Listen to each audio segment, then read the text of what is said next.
Portobello a été découvert par Christophe Colomb, qui, séduit par la beauté du lieu, lui a donné le nom de Beauport.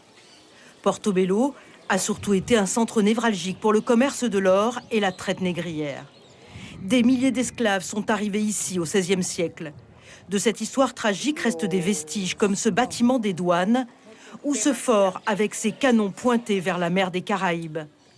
Reste aussi et surtout une culture, la culture Congo et sa gardienne du temple, Mama Hari. La plupart de ceux qui ont été emmenés dans cette région viennent du Congo. Tout ici est Congo. La langue, c'est Congo. Tout ce qui est fait, c'est Congo. Nous sommes Congo parce que nous sommes des Africains, des descendants d'Africains. Mama Hari est intarissable quand elle évoque les ancêtres et leurs souffrances pour bâtir ces immenses murs de corail. Les maîtres espagnols ont obligé les esclaves à s'immerger dans les profondeurs de la mer pour y couper ces coraux.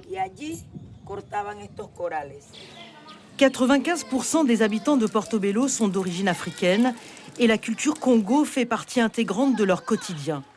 Depuis 3 ans, ils ont même leur musée. Ici, on apprend comment les esclaves ont lutté pour leur liberté, comment ils ont adapté leurs connaissances traditionnelles à l'environnement local.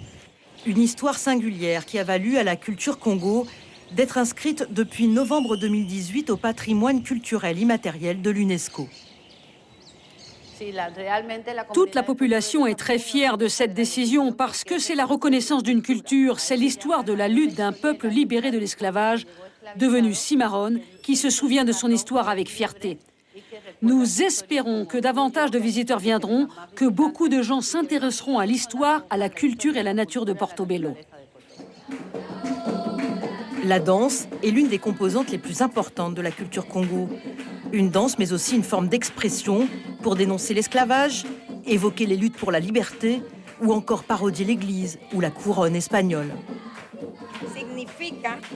Notre costume symbolise la liberté, celle pour laquelle le noir a tant lutté. La couleur de la robe représente la nature et la largeur évoque la liberté. Et le tour que nous faisons lorsque nous dansons, c'est le tour qui devait nous mener à la liberté.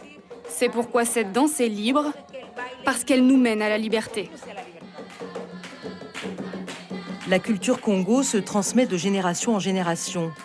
Les jeunes perpétuent cet héritage des esclaves africains. Ils sont les garants de leur histoire, ici, à Portobello. Suivez l'info sur Guyana Première, télé, radio et Internet.